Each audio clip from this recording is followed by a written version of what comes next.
ஜோதிகளின் பிதாவே ஸ்தோத்திரமையா.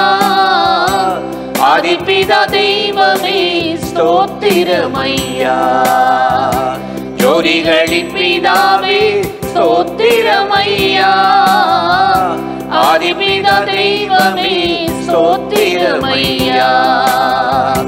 உம்மை துதிக்கிறேன், உம்மை புகழ்கிறேன், உம்மில் மகிழ்கிறேன், உம்மை உயர்த்துவேன். உம்மை துதிக்கிறேன், உம்மை புகழ்கிறேன், உம்மில் மகிழ்கிறேன், உம்மை உயர்த்துவேன். ஜோதிகளின் பிதாவே ஸ்தோத்திரமையா.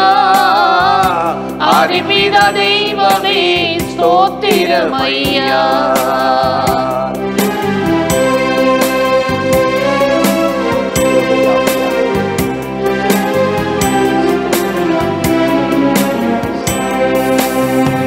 பெருமையும் ஒழுங்கின்மையும் மாற்றுகிறவரே, தண்ணீரில் மேலே அசைவாடுகிறவரே.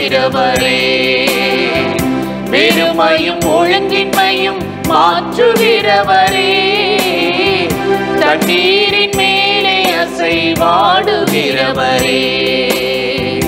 ஆழத்தின் இருளெல்லாம் நீக்குகிறவரே, ஆழத்தின் இருளெல்லாம் நீக்குகிறவரே.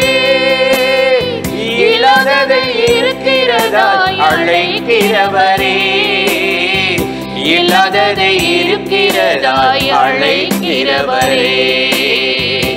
உம்மை துதிக்கிறேன், உம்மை புகழ்கிறேன், உம்மில் மகிழ்கிறேன், உம்மை உயர்த்துவேன். உம்மை துதிக்கிறேன், உம்மை புகழ்கிறேன், உம்மில் மகிழ்கிறேன், உம்மை உயர்த்துவேன்.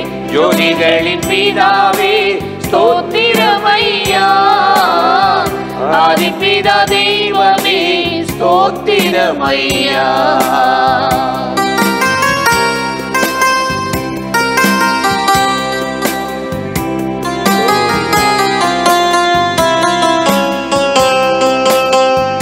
கொடி என்னை செடியோடு இணைத்துக் கொள்பவரே, அதிக கனி தரும்படி சுத்தம் செய்பவரே.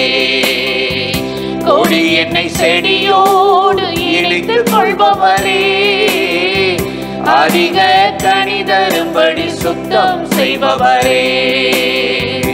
உலகத்தை பலனாலே நிரப்பச் செய்பவரே, உலகத்தை பலனாலே நிரப்பச் செய்பவரே. ஏற்ற காலம் தீவிரமாய் செய்து முடிப்பவரே, ஏற்ற காலம் தீவிரமாய் செய்து முடிப்பவரே. உம்மை துதிக்கிறேன், உம்மை புகழ்கிறேன், உம்மில் மகிழ்கிறேன், உம்மை உயர்த்துவேன். உம்மை துதிக்கிறேன், உம்மை புகழ்கிறேன், உம்மில் மகிழ்கிறேன், உம்மை உயர்த்துவேன். ஜோதிகளின் பிதாவே ஸ்தோத்திரமையா. ஆதிபிதா தெய்வமே ஸ்தோத்திரமையா.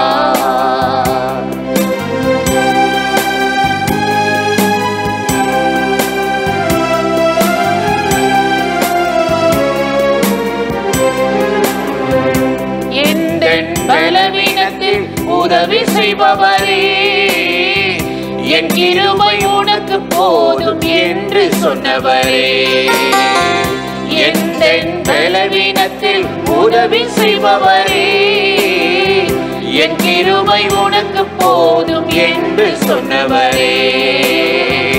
ஏற்றபடி வேண்டிக் கொள்ள உதவி செய்பவரே, ஏற்றபடி வேண்டிக் கொள்ள உதவி செய்பவரே.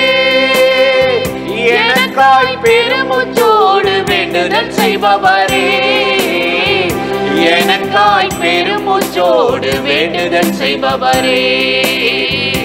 உம்மை துதிக்கிறேன், உம்மை புகழ்கிறேன், உம் உம்மில் மகிழ்கிறேன், உம்மை உயர்த்துவேன், உம்மை துதிக்கிறேன், உம்மை புகழ்கிறேன், உம்மில் மகிழ்கிறேன், உம்மை உயர்த்துவேன். ஜோதிகளின் பிதாவே ஸ்தோத்திரமையா, ஆதிபிதா தெய்வமே ஸ்தோத்திரமையா. ஜோதிகளின் பிதாவே ஸ்தோத்திரமையா, ஆதிபிதா தெய்வமே ஸ்தோத்திரமையா. பிரியமானவர்களே, ஆண்டவராகிய இயேசுவின் நாமத்தினாலே இந்த காலை நேரத்தில் இயேசுவை தினம் பார்ப்போம் என்ற இந்த நிகழ்ச்சியின் மூலமாக உங்களை சந்திப்பதில் மிகுந்த மகிழ்ச்சி அடைகிறேன். கர்த்தர் எவ்வளவு நல்லவர், கிருபையும் இரக்கமும் நிறைந்தவர். இந்த நாளிலும் கட்டாயம் உங்களை ஆசீர்வதித்து நடத்துவார். இன்றும் கூட ஒரு வசனத்தை உங்களுக்கு ஞாபகப்படுத்தி சில காரியத்தை சொல்லி ஜெபம் பண்ணுவது நல்லது என்று உணர்ந்தேன். ரோமர் 12ஆம் அதிகாரம் 12வது வசனத்தில், நம்பிக்கையில் சந்தோஷமாயிருங்கள், உபத்திரத்தில் பொறுமையாயிருங்கள், ஜெபத்திலே உறுதியாயிருங்கள், ஜாக்கிரதையாயிருங்கள். எவ்வளோ ஒரு அருமையான வசனம் இல்லை? இருங்கள் அப்படின்னு ஆண்டவர் ரொம்ப அருமையாக சொல்றார். ஒரு மனுஷன் கிறிஸ்துவுக்குள் தேவனுக்குள் எப்படி இருக்கணும்? எல்லாரையும் போல துக்கம் கொண்டாடிட்டு, எல்லாரையும் போல அழுதுகிட்டு, எல்லாரையும் போல மனம் பதறிட்டு இல்லை. ஒரு தேவ பிள்ளை எப்படி இருக்கணும்னு ஆண்டவர் இந்த வசனத்தில் சொல்றாரு. என்ன சொல்றாரு? நம்பிக்கையில் சந்தோஷமா இருக்கணுமா. நம்மெல்லாம் யாரை நம்புகிறோம்? வானத்தையும் பூமியும் படைத்த தேவனை நம்புகிறோம், விசுவாசிக்கிறோம். அவர் சொல்ல ஆகும் கட்டளையிட நம்புகிறோம். இந்த நம்பிக்கையில் நம்ம எப்போவுமே எப்படி இருக்கணும்னா சந்தோஷமாக இருக்கணும். உன்னை பார்த்துட்டு நம்புறீங்களே, அது நம்பிக்கை இல்லை. காணாத தேவனை நம்புகிறோம். அவர் என் ஜெபத்தை கேட்கிறார், எனக்கு ஒரு அற்புதம் செய்வார்.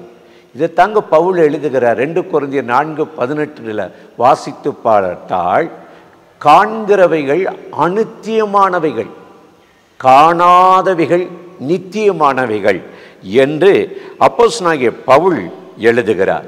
வேதத்தில் நீங்கள் வாசித்து பார்த்தீங்கன்னா, எசேக்கியான்னு ஒரு ராஜா இருந்தார். அவரை பற்றி பைபிளில் ஆண்டவர் ரொம்ப மெச்சிக்கொள்றாரு, பாராட்டுறது என்ன தெரியுமா? 2 ராஜாக்கள் 18:5 நம்ம எடுத்து வாசித்தால், அவன் இஸ்ரவேலின் தேவனாகிய கர்த்தரிடத்தில் நம்பிக்கை வைத்த விஷயத்தில் அவனுக்கு முன்னும் அவனுக்கு பின்னும் அவனை போல தேவன் மேல் நம்பிக்கை வைத்தவர்கள் ஒருவரும் இல்லையா. எவ்வளோ ஆச்சரியமா இருக்குல்ல? பயங்கரமான பிரச்சனைகள். ஒரு முறை அவனுக்கு ஒரு வியாதி மறிக்கும் தருவாய்க்கே போயிட்டார். அவ்வளவு கொடிய வியாதி. ஆனால் கர்த்தர் மேல் நம்பிக்கை வைத்து ஆண்டவரை நோக்கி கெஞ்சி அழுதாராம். ஆண்டவர் 15 வருஷம் ஆயுசு நாள் கூட்டி கொடுத்தார. செனகரிப்புன்னு ஒரு ராஜா இருந்தான். அவன் பாருங்க, அந்த அசிரியா ராஜா எசேக்கியாவுக்கு எப்பவுமே பிரச்சனை பண்ணிட்டு இருந்தான். எப்போ பார்த்தாலும் உன்னை யுத்தம் பண்ணுவேன், உன் நாட்டை ஒன்றுமில்லாமல் ஆக்கிடுவேன், தரமட்டமாக்குவேன். ஆனால் எசேக்கியா பதறலை. ஜனங்களை யாரையும் பதில் சொல்லுங்க, மறுமொழி கூச்சலிடுங்கள்லாம் சொல்லலை, அமைதியாக இருங்க. இதை பார்த்த அந்த அசிரியா ராஜாவுக்கு பயம் வந்துருச்சு. இவ்வளவு நான் மிரட்டுறேன், த்ரெட்டன் பண்ணுறேன், பேசாமல் இருக்கிறியே, உன் நம்பிக்கையின் பொருள் என்ன? 2 ராஜாக்கள்ல அதே 18ஆம் அதிகாரம் 19 வசனத்தில் வாசித்தால், நீ கொண்டிருக்கிற நம்பிக்கை என்ன? அப்பதான் எசேக்கியா சொல்றாரு, எங்க தேவன் பார்த்துக்கிட்டே இருக்கிறார். பாருங்க, ஒரு இரவு கர்த்தர் ஒரு தூதனை அனுப்பி செனகரிப்பை அழிச்சிட்டார். யுத்தம் இல்லாம, ரத்தம் சிந்தாம ஒரு தூதனை வச்சு அழிச்சிட்டார். எசேக்கியாவுக்கு அவ்வளவு நம்பிக்கை தேவன் மேல. அதைத்தான் பவுல் எழுதுகிறார். நம்பிக்கையில எப்படி இருக்கணுமா? சந்தோஷமா இருக்கணுமா. எப்படி இருக்கணுமா? சந்தோஷமா இருக்கணுமா. எனக்கு அருமையான சகோதர சகோதரிகளே, இன்னைக்கு உங்களுக்கு வாழ்க்கையில் வருகிற போராட்டங்கள், பிரச்சனைகள், தடுமாற்றங்கள், அவசரமான காரியம், இன்னைக்கு இது நடக்கணும், பதறோம், என்ன ஆகுமோ, ஆண்டவர் என்ன மறந்துட்டாரோ, கைவிட்டாரோ, முறுமுறுக்கிறோம், இப்படிலாம் வரும். கவலைப்படாதீங்க, பயப்படாதீங்க. ஆண்டவர் உங்க கூட இருக்கிறார். யோபுவை பாருங்களே, அவ்வளவு வேதனையில், வியாதியின் கொடூரம் தாங்க முடியாத நிலையில் கர்த்தர் அவனை காப்பாற்றி அற்புதம் செய்தார்ல. வேத வசனம் ரொம்ப அருமையாக சொல்லுகிறது. யோபுவின் பொறுமையை குறித்து நீங்கள் அவன் நம்பிக்கையை குறித்து, பொறுமையை குறித்து அறிந்திருக்கிறீர்களே என்று சொல்லுகிறார். யாக்கோப்பு 5:11 அப்படி சொல்லுகிறது. எனக்கு அருமையானவர்களே, இன்னைக்கு இந்த நம்பிக்கையில் இயேசுவை பின்பற்றுகிற காரியத்தில் நீங்கள் சலித்து போகாமல், முறுமுறுக்காமல், பதட்டம் அடையாமல், டென்ஷன் அடையாமல் சந்தோஷமாக இருக்கணும். இதைத்தான் பவுல் எழுதுகிறார். நம்பிக்கையில் சந்தோஷமாக இருங்கள், உபத்திரத்தில் பொறுமையாயிருங்கள், ஜெபத்தில் உறுதியாயிருங்கள். ஆண்டவராகிய தேவன் நம்மை ஆசீர்வதித்து நடத்துவார். இந்த நாளில் இந்த நிகழ்ச்சியில் இணைந்திருக்கிற உங்களுக்கு ஒரு நன்மை செய்து ஆசீர்வதித்து நடத்துவார். அந்த தேவாதி தேவனை நோக்கி நாம் ஜெபிக்கலாமா? அன்பும் இரக்கமும் கிருபையும் நிறைந்த நல்ல ஆண்டவரே, இந்த ஆசீர்வதிக்கப்பட்ட நாளுக்காக, நேரத்துக்காக, கிருபைக்காக நன்றி. இப்பொழுது யாரெல்லாம் அந்த நிகழ்ச்சியில் இணைந்து இந்த நாளில் நான் நம்பிக்கையோடு இந்த காரியத்தை செய்கிறேன், தொடங்குகிறேன், ஆண்டவரே நம்பிக்கையில் சந்தோஷமா இருக்கிறேன் என்று சொல்லுகிறார்களோ, அவர்களுடைய காரியங்களிலே கர்த்தர் ஒரு நன்மை செய்து, ஒரு அற்புதத்தை செய்து, வேண்டாத போராட்டங்கள், பிரச்சனைக்கு விலக்கி உங்களுடைய பிள்ளைகளை வேலையடைத்து காத்துக்கொள்ளும். மனமகிழ்ச்சியோடு பின்பற்ற உதவி செய்யும், ஆசீர்வதியும். இயேசுவின் நாமத்தில் வேண்டிக் கொள்ளுகிறோம் எங்கள் உயிருள்ள நல்ல பிதாவே. ஆமீன், ஆமீன். ஆண்டவர் இந்த ஜெபத்தை கேட்டிருக்கிறார்.